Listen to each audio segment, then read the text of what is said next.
Praise the Lord. கர்த்தருடைய நாமம் மகிமைப்படுவதாக. ஆண்டவரும் அன்பு இரட்சகருமாய் இருக்கிற இயேசு கிறிஸ்துவின் நாமத்தினாலே உங்கள் யாவரையும் இந்த காலை நேரத்திலே வாழ்த்தி வரவேற்கிறோம். கர்த்தர் தாமே நம்மோடு இருந்து பெரிய காரியங்களை அவர் செய்வாராக. இந்த காலை நேரத்திலும் கர்த்தருடைய வசனத்தை நாம் தியானிப்பதற்கு முன்பதாக ஒரு பாடலை பாடி கர்த்தருடைய வசனத்தை நாம் தியானிக்க கடந்து போகலாம். இது ஒரு ஆயத்த பாடல். எல்லாம் இயேசுவே, எனக்கு எல்லாம் இயேசுவே, தொல்லை மிகு இவ்வுலகில் அவர் துணை எனக்கு இயேசுவே என்ற பாடலை நாம் கரங்கள் தட்டி இருதயத்தின் ஆழத்திலிருந்து நாம் கர்த்தரை துதிப்போம்.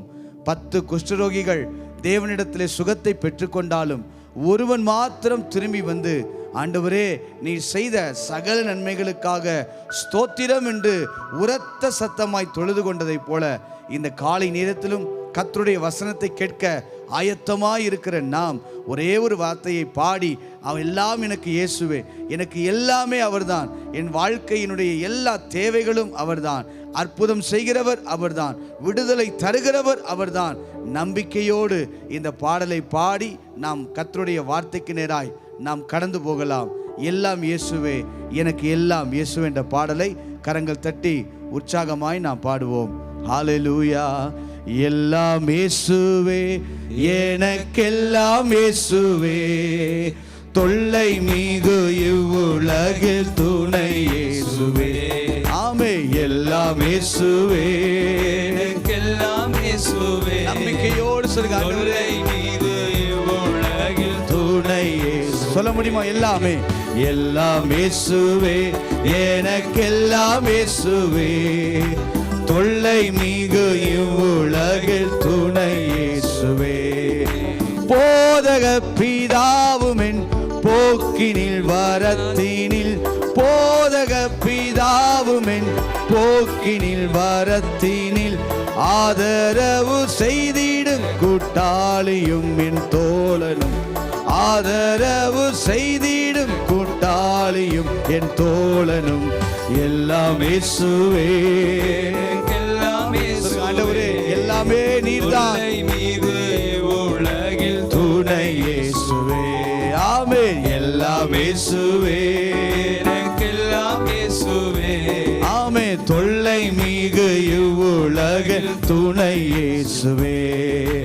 ஆயனும் சகாயனும் நேயனும் உபாயனும், ஆயனும் சகாயனும் நேயனும் உபாயனும், நாயனும் எனக்கன்பான ஞானமான வாழனும், நாயனும் எனக்கன்பான ஞானமான சேர்ந்து எல்லாம் இயேசுவே, எனக்கெல்லாம் இயேசுவே. ஆமென். ஆண்டவரே, தொல்லை மீது உலகில் துணை இயேசுவே.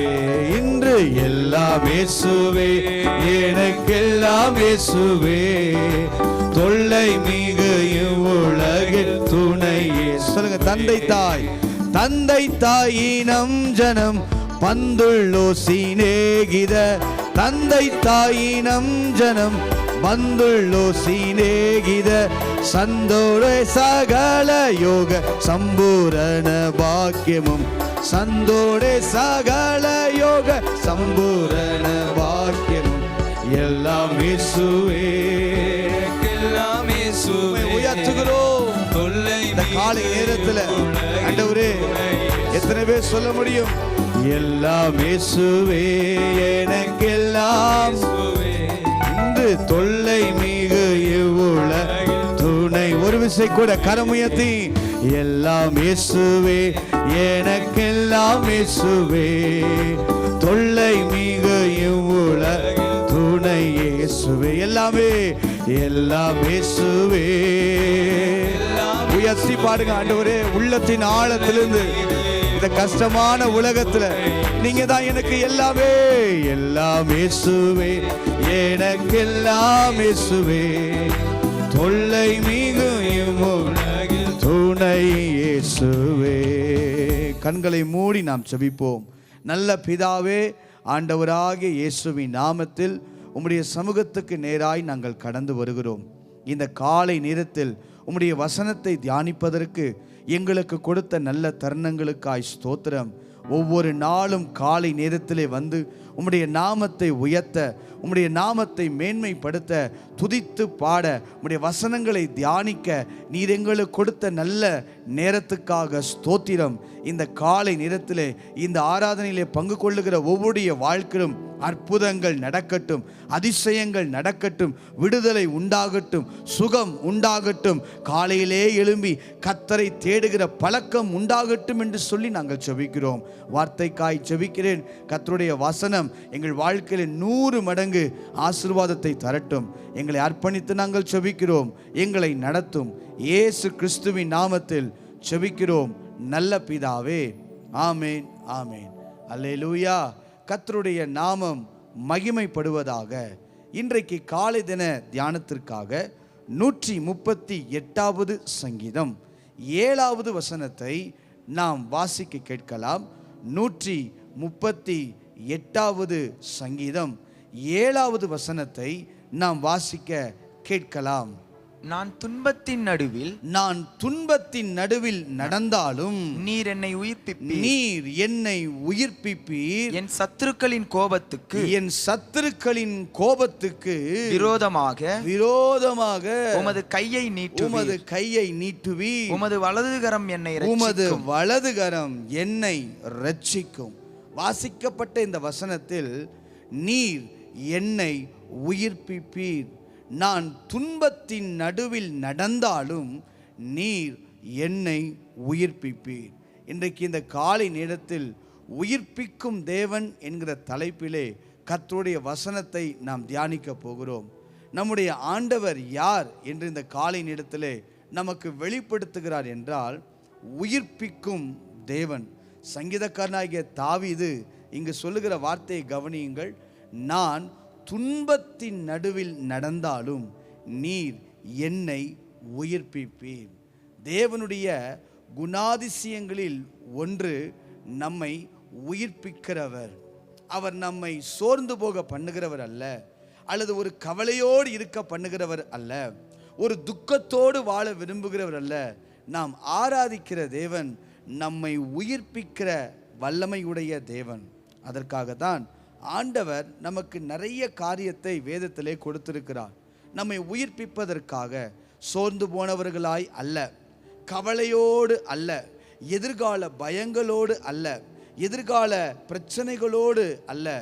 தேவன் நம்மை உயிர்ப்பிக்க இந்த காலை நேரத்தில் விரும்புகிறார். நீங்கள் சொல்லுங்கள், நான் துன்பத்தின் நடுவில் நடந்தாலும் நீர் என்னை உயிர்ப்பிப்பீர். ஆண்டவர் நம்மை உயிர்ப்பிப்பதற்காக 3 காரியங்களை நமக்கு கொடுத்திருக்கிறார். ஒன்று, சங்கீதம் 19:7வது வசனத்தை நீங்கள் வாசித்து பாருங்கள். நாம் உயிர்ப்பிக்கப்பட வேண்டும் என்று தேவன் விரும்புகிறபடியினால் இந்த காலத்தில் நமக்கு 3 காரியங்களை அவர் நமக்கு கொடுத்திருக்கிறார். முதலாவதாக சங்கீதம் 19:7வது வசனத்தை நீங்கள் வாசித்து பாருங்கள். கர்த்தருடைய வேதம் குறைவற்றதும் ஆத்துமாவை உயிர்ப்பிக்கிறதுமாய் இருக்கிறது. நல்ல கவனிங்க. கர்த்தருடைய வேதம் குறைவற்றதும் ஆத்துமாவை உயிர்ப்பிக்கிறதுமாய் இருக்கிறது. முதலில் கர்த்தருடைய வசனத்தை நமக்கு அவர் கொடுத்திருக்கிறார். இந்த வசனத்தை நாம் தியானிக்கும் போதெல்லாம் இந்த வசனம், கர்த்தருடைய வார்த்தை நம்முடைய ஆத்துமாவை உயிர்ப்பிக்கிறது. ஒரு சோர்ந்து போன நேரத்தில், ஒரு கவலை நிறைந்த ஒரு நேரத்தில், ஒரு வேதனையின் நேரத்தில், ஒரு துன்பத்தின் நடுவில் நாம் பயணித்து கொண்டு இருந்தாலும், நாம் இந்த நாட்களில் நடந்து கொண்டு இருந்தாலும், இன்றைக்கு இந்த காலை நேரத்தில் நாம் துன்பத்தோடே நடக்க தேவன் விரும்பவில்லை, கவலைகளோடே வாழ தேவன் விரும்பவில்லை, பிரச்சனைகளோடையே தேவன் வாழ விரும்பவில்லை.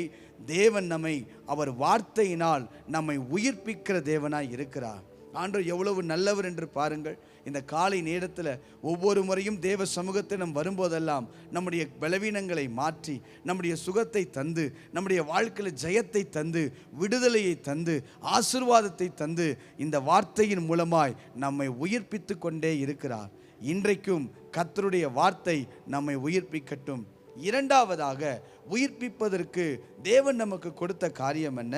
நீங்கள் எசேக்கியேல் 37ஆம் அதிகாரத்தில் 1 நீங்கள் 7-8 வசனங்கள் வரை வாசித்து பார்ப்பீர்களானால், ஜெபம் ஒரு மனிதனுடைய வாழ்க்கையில் உயிர்ப்பிக்கும். ஜெபிக்கிற மனிதனுடைய வாழ்க்கையில் ஒரு உயிர்ப்பித்தலை தேவன் கொண்டு வருகிறார். நாம் தேவ சமூகத்தில் சென்று ஒவ்வொரு முறையும் ஆண்டவரே என்று சொல்லி ஜெபிக்கும் போது எத்தனை உலர்ந்த எலும்புகளாய் இருந்தாலும் அந்த இடத்திலே ஒரு உயிர்ப்பித்தலை தேவன், ஒரு அதிசயத்தை தேவன், ஒரு வல்லமையை அவர் விளங்க பண்ணுகிற தேவனாய் இருக்கிறார். மூன்றாவதாக, ஒரு மனிதனுடைய வாழ்க்கையில சோர்ந்து போய் இருந்து துன்பத்தின் நடுவிலே நடக்கிற, பிரச்சனையின் பாதையில் நடக்கிற, போராட்டத்தின் பாதையில் நடக்கிற ஒரு மனிதனுக்கு உயிர்ப்பிக்க வேண்டும் என்று அவர் முதலாவதாக தமது வசனத்தை அவர் தந்திருக்கிறார். இரண்டாவதாக, அவரை நோக்கி கூப்பிடுவதற்கு, அவரை நோக்கி ஜெபிப்பதற்கு ஜெபம் என்கிற ஒரு அற்புதமான ஒரு ஆயுதத்தை தேவன் நமக்கு கொடுத்திருக்கிறார். மூன்றாவதாக, 143ஆம் சங்கீதம் 11வது வசனத்தை நீங்கள் வாசித்து பாருங்கள். 143வது சங்கீதம் 11வது வசனம். கர்த்தாவே, கர்த்தாவே, உம்முடைய நாமத்தின் நிமித்தம், உம்முடைய நாமத்தின் நிமித்தம் என்னை உயிர்ப்பியும், என்னை உயிர்ப்பியும். எவ்வளவு அழகா சொல்றார் பாருங்களேன்.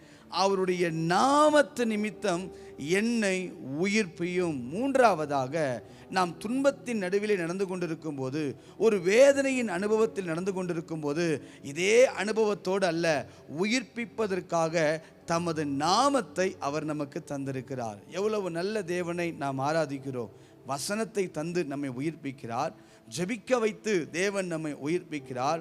அவருடைய நாமத்தை தந்து, அவர் நாமத்தை சொல்லும் போதே ஒரு ஆசீர்வாதம், அவர் நாமத்தை சொல்லும் போதே ஒரு விடுதலை, அவர் நாமத்தை சொல்லும் போதே ஒரு அற்புதம் நம்முடைய வாழ்க்கையில் நடக்கிறது.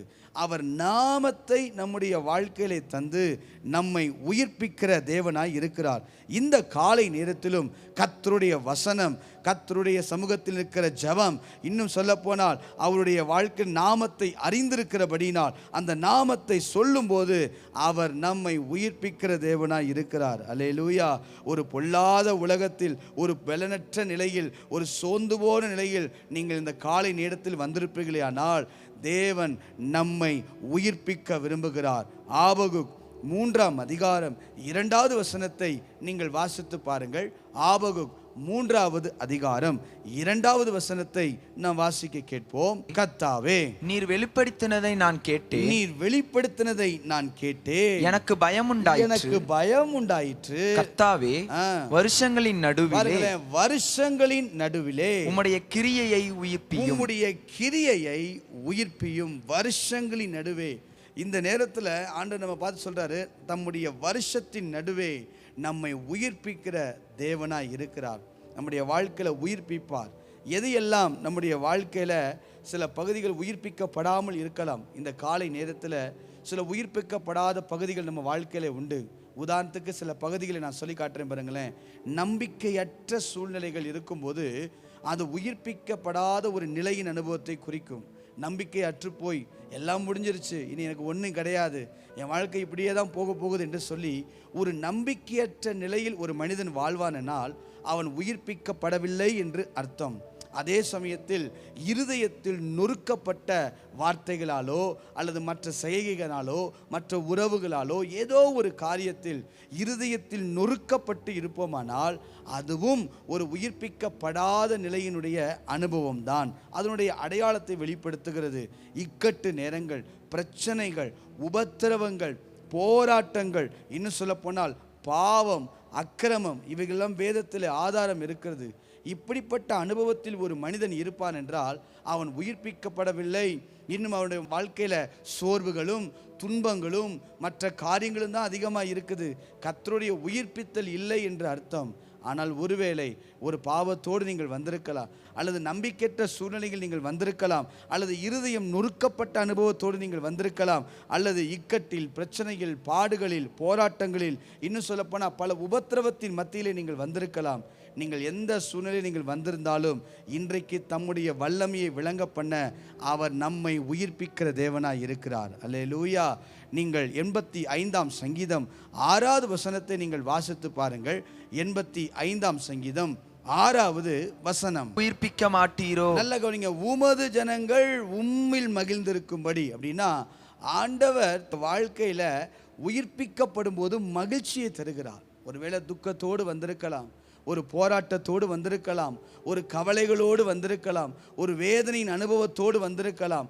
எந்த அனுபவத்தோடு நீங்கள் வந்தாலும் இன்றைக்கு இந்த காலை நேரத்தில் தம்முடைய உயிர்ப்பிக்கும் வல்லமையை தந்து உங்களை அவர் மகிழ பண்ணுகிற தேவனாய் இருக்கிறார். இந்த காலை நேரத்திலும் 2 கருத்துக்களை மாத்திரம் காட்டி கொடுத்து நாம் கடந்து போகிறோம். நாம் உயிர்ப்பிக்கப்படும்படி அவர் நமக்கு தருகிற 2 காரியங்களை இந்த காலை நேரத்திலே பார்த்து நாம் ஜெபித்து கடந்து போகிறோம். 1, எசேக்கியேல் 37வது அதிகாரம் 1 7வது வசனம் வரைக்கும் நீங்கள் வாசித்து பார்ப்பீர்களேயானால் வாசிக்கலாம். எசேக்கியேல் 37ஆம் அதிகாரம் 1 நீங்கள் வாசித்து பாருங்கள். கர்த்தருடைய கை என் மேல் அமர்ந்து கர்த்தர் என்னை ஆவிக்குள்ளாக்கி வெளியே கொண்டு போய் எலும்புகள் நிறைந்த ஒரு பள்ளத்தாக்கின் நடுவில் நிறுத்து என்னை அவைகளின் அருகே சுற்றி நடக்க பண்ணினார். தொடர்ந்து நீங்க வாசிச்சு பாருங்க. அங்க முதல் கருத்து, விசுவாசத்தை கட்டி எழுப்புகிறார். உயிர்ப்பிக்கப்பட வேண்டுமானால் துன்பத்தின் நடுவில் இங்கு இஸ்ரவேல் ஜனங்கள் ஒரு பெரிய நம்பிக்கையற்ற சூழ்நிலையில் இருக்கும்போது தான் கர்த்தர் இந்த காரியத்தை அவங்க வாழ்க்கையில் செய்கிறார். இன்னைக்கு ஒருவேளை நம்பிக்கையற்ற சூழ்நிலையில் நீங்கள் வந்திருக்கலாம். எல்லாம் முடிந்து விட்டது, இனி என் வாழ்க்கை நடப்பதற்கு ஒன்றும் இல்லை, என் வாழ்க்கையில் எல்லாம் முடிஞ்சிருச்சு, இனி என்னை தூக்கி விடுவதற்கு, என்னை மேன்மைப்படுத்துவதற்கு அல்லது நான் ஆசீர்வதிக்கப்படுவதற்கு என் வாழ்க்கையில் ஒன்றும் இல்லை என்று சொல்லி நம்பிக்கையற்ற நீங்கள் சூழ்நிலையில் வந்திருந்தாலும் இன்றைக்கு முதலில் கர்த்தர் நம்மை உயிர்ப்பிக்கப்படுவதற்கு விசுவாசத்தை நமக்குள் கட்டி எழுப்ப விரும்புகிறார். ஒரு விசுவாசம் நமக்குள்ளே இருக்குமானால் கர்த்தர் மேலே ஒரு நம்பிக்கை, அவர் என்னை உயர்த்துவார், அவர் என்னை நடத்துவார், இந்த விசுவாசம் முதல்ல இருக்கணும். இங்கே நீங்கள் கவனித்து பார்த்தீங்கன்னா எசேக்கியேலை கொண்டு போய் எலும்புகள் நிறைந்த பயங்கரமான உலர்ந்த எலும்புகள் குவியலாக இருக்கிற ஒரு இடத்துல கொண்டு போய் நிறுத்தி ஆண்டவர் கேட்குறார், இந்த எலும்புகள் உயிரடையுமா என்று கேட்கும்போது யாரா சொல்ல முடியுமா? எலும்புகள் உயிரடைன்னு சொல்லவே முடியாது. ஆனால் மரித்து போனதில் கூட உயிர்த்தலை வச்சிருக்கிறார். ஆனால் எலும்பு சதையில்லை, நரம்பில்லை, ஒன்றுமில்லை.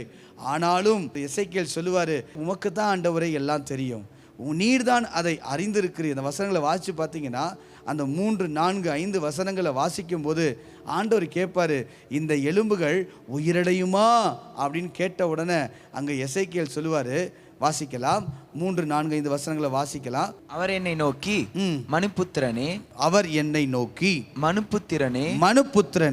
இந்த எலும்புகள் உயிரடையுமா என்று கேட்டார்.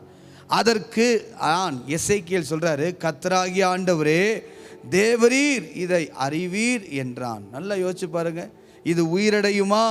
எல்லாம் நம்பிக்கையற்ற சூழ்நிலை, எல்லாம் முடிந்து விட்டது என்கிற சூழ்நிலை, எல்லாம் பலவீனப்பட்டது என்ற சூழ்நிலை, என் வாழ்க்கையில் வியாதியோடு தான் நான் வாழ வேண்டும் என்கிற நம்பிக்கையற்ற ஒரு காரியம், எல்லாம் முடிஞ்சிருச்சுன்ற என்கிறோம், எல்லாம் வந்திருக்கலாம். ஆனால் இந்த நேரத்தில் நம்மளை பார்த்து ஆண்டவர் சொல்றாரு, உயிரடையுமா அப்படின்னு கேட்டால் நீங்கள் சொல்லுங்கள், தேவரீர் அதை அறிவீர், என்னை உயிரடைய செய்ய அவரால் முடியும். சங்கீதக்காரனாகிய தாவீது சொன்னார்ல, நீர் என்னை உயிர்ப்பிப்பீர். முதலாவதாக ஒரு மனிதனுடைய வாழ்க்கையில் விசுவாசம் கட்டி எழுப்பப்படும் போது அவனுடைய வாழ்க்கையில் தேவன் பலத்த காரியங்களை செய்கிறார்.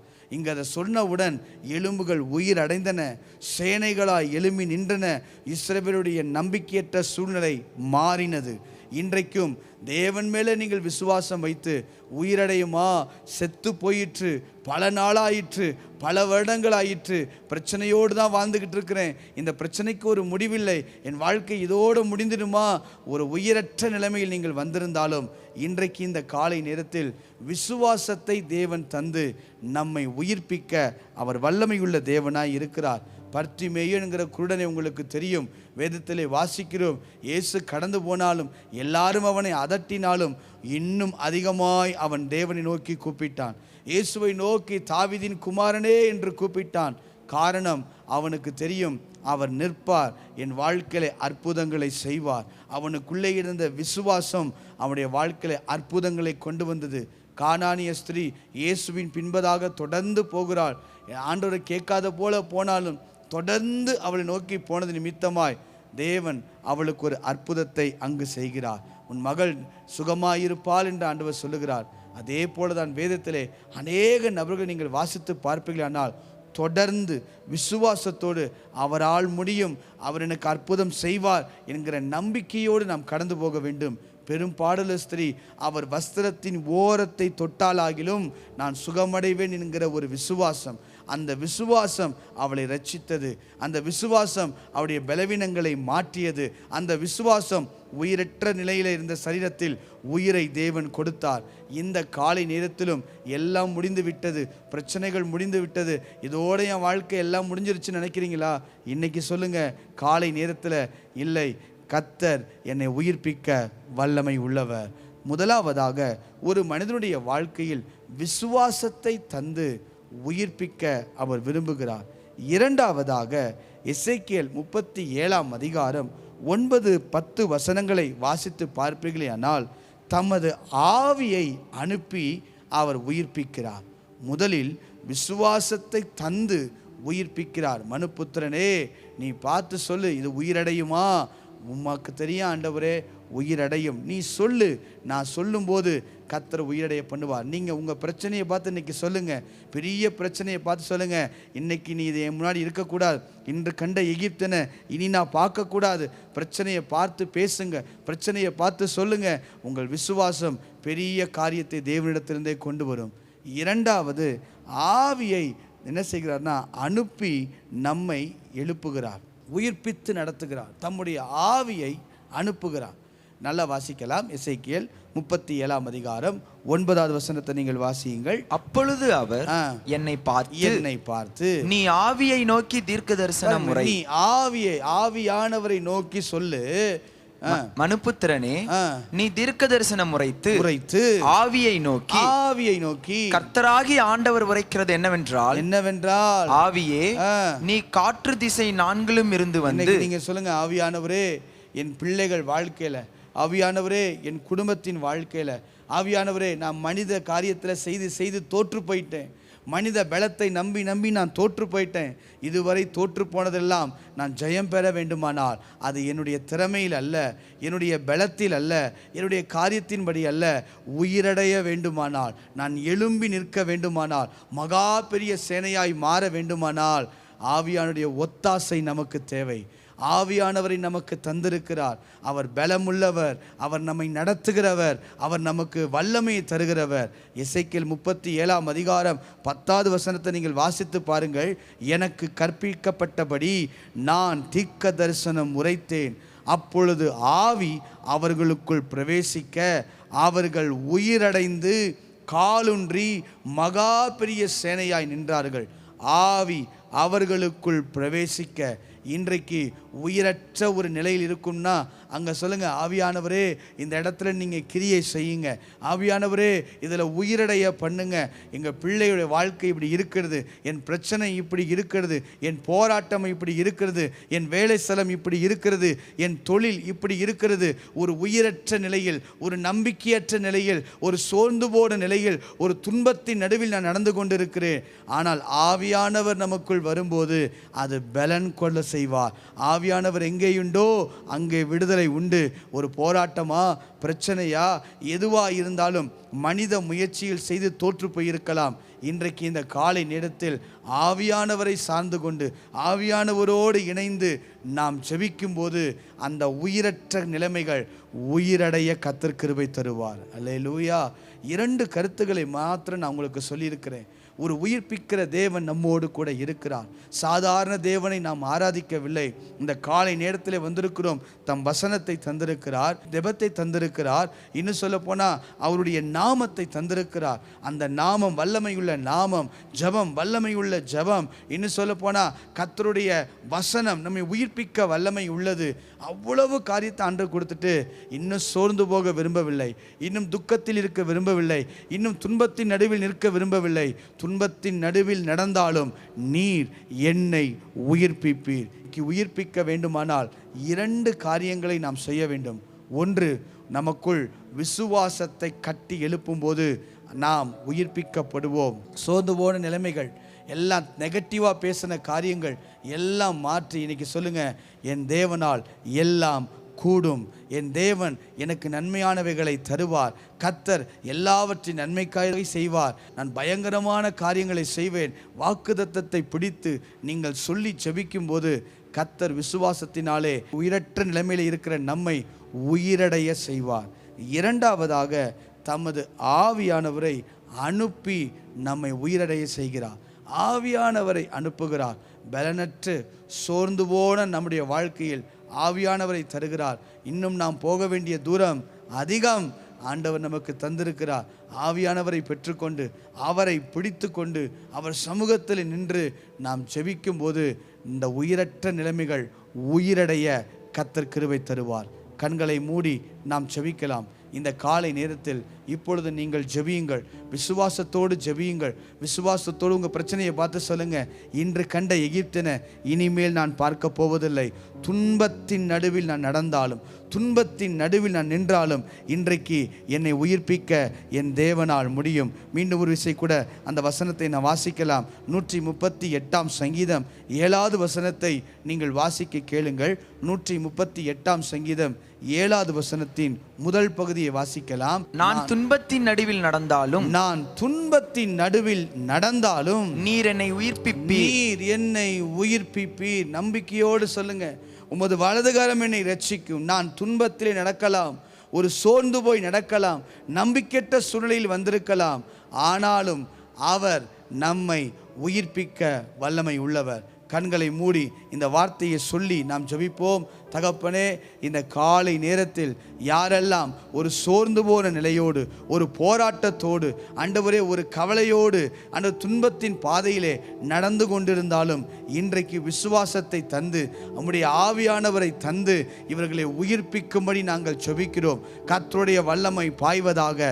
இப்பொழுது நீங்களே சொல்லுங்க, ஆண்டவரே என் பிரச்சனையை உம்முடைய சமூகத்தில் கொண்டு வருகிறேன். இனி இந்த பிரச்சனையை மேற்கொள்ளக்கூடாது. ஆவியானுடைய உயிர்ப்பிக்கும் வல்லமையை எனக்கு தேவன் தருவீராக. நீர் என்னை உயிர்ப்பிப்பீர். என்னை உயிர்ப்பிக்க உம்மாலே முடியும். இந்த நாட்களில் எல்லா பிரச்சனைகள், போராட்டங்கள், பலவீனப்படுத்துகிற கிரியைகள், எல்லா சத்ருவின் வல்லமைகள், மனித வல்லமைகள் இயேசுவின் நாமத்தில் அதமாய் போவதாக. கர்த்தர் எழுந்தல்வாராக. சத்துருக்க சுரண்டு போவார்களாக. யாருடைய வாழ்க்கையிலாது பிள்ளைகளை குறித்து, குடும்பத்தை குறித்து போராட்டத்தோடு இருப்பார்களே ஆனால், ஒரு பிரச்சனையோடு இருப்பார்களே ஆனால், ஒரு பலனற்று போய் இருப்பார்களே ஆனால், இப்பொழுதே உயிர்ப்பிக்கிற தேவ வல்லமை அவர்கள் வாழ்க்கையிலே கிரியை செய்வதாக. தொழிலே உயிர்ப்பிக்கும் வல்லமை பாயட்டும். வேலை ஸ்தலத்திலே உயிர்ப்பிக்கும் வல்லமை பாயட்டும். குடும்பத்திலே உயிர்ப்பிக்கும் வல்லமை பாயட்டும். பலவீன பகுதியில் உயிர்ப்பிக்கும் வல்லமை பாயட்டும். சுகம் பாயட்டும் என்று சொல்லி நான் ஜெபிக்கிறேன். ஆண்டவரே, கர்த்தருடைய வல்லமை, உயிர்ப்பிக்கும் தேவ வல்லமை இவளுக்குள்ளே இறங்கி வருவதாக. நன்றி ஆண்டவரே, நன்றி ஆண்டவரே. கரங்களை உயர்த்தி, ஆண்டவரே உமக்கு நன்றி ஆண்டவரே. எல்லாம் இயேசுவே, எனக்கெல்லாம் இயேசுவே. தொல்லை மிகு இவ்வுலகில் துணை இயேசுவே. எல்லாம் இயேசுவே, எனக்கெல்லாம் இயேசுவே. பாடி முடிக்கலாமா? தொல்லை மிகு சொல்லுங்க ஆண்டவரே. ஆயனும் ஆயனும் சகாயனும் நேயனும் உபாயனும், ஆயனும் சகாயனும் நேயனும் உபாயனும், நாயனும் எனக்கன்பான ஞானமான பாலனும், நாயனும் எனக்கன்பான ஞானமான வாழனும், எல்லாம் இயேசுவே. உயர்த்தி பாடுங்க ஆண்டவரே. தொல்லை மிகு இவ்வுலகில் துணை இயேசுவே. ஆமே, எல்லாம் இயேசுவே. ஆவியானவரே, ஒரு உயிர்ப்பிக்கும் வல்லமை பாயட்டும், ஒரு மகிமை பாயட்டும், தேவ வல்லமை பாயட்டும் என்று சொல்லி ஜெபிக்கிறோம். கர்த்தருடைய மகிமை வெளியரங்கமாகட்டும். எல்லா பலவீனங்கள், சோர்வுகள் விலகுவதாக. துணை இயேசுவே. இந்த காலை நேரத்தில் இருந்த ஒவ்வொருவரையும் ஆசீர்வதியும். நீர் என்னை உயிர்ப்பிப்பீர். இந்த காலை நேரத்தில் சோர்ந்து போய் யாராவது இருந்திருப்பார்களே ஆனால், இன்றைக்கு இந்த கர்த்தருடைய வசனம் அவர்களை உயிர்ப்பிக்கப்படுவதாக. ஜெபிக்கிற ஜெபத்தில் கர்த்தருடைய வல்லமை வெளிப்படுவதாக. உடைய நாமத்தை சொல்லும் போதே அந்த இடத்திலே அற்புதம், உடைய நாமத்தை சொல்லும் போதே அந்த இடத்துல ஒரு விடுதலை உண்டாகும்படி நான் ஜெபிக்கிறேன். வந்த ஒவ்வொருவரையும் ஆசீர்வதியும். எத்தனையோ தேவைகளோடு, எதிர்பார்ப்புகளோடு, வாஞ்சோடு உடைய சமூகத்தை நோக்கி வந்திருக்கலாம். தங்கள் பிள்ளைகளுக்காக தொடர்ந்து ஜெபித்து கொண்டிருக்கலாம். தேவன் உயிர்ப்பிக்கிறவர். இந்த நாளிலே ஒரு உயிர்ப்பித்தலின் வல்லமை இவர்கள் வாழ்க்கையிலே கடந்து வரும்படி நாங்கள் ஜெபிக்கிறோம். தடைகள் விலகட்டும், அற்புதங்கள் நடக்கட்டும். இயேசு கிறிஸ்துவின் நாமத்தில் ஜெபிக்கிறோம் நல்ல பிதாவே. ஆமேன், ஆமேன். சென்று சொல்லுவோம், என் ஆத்துமாவே கர்த்தரை ஸ்தோத்திரி, என் முழு உள்ளமே பரிசுத்த நாமத்தை ஸ்தோத்திரி. என் ஆத்துமாவே கர்த்தரை ஸ்தோத்திரி, அவர் செய்த சகல உபகாரங்களையும் மறவாதே. ஆமேன், ஆமேன். கர்த்தர் நம்மை ஆசீர்வதிப்பாராக. ஆமேன்.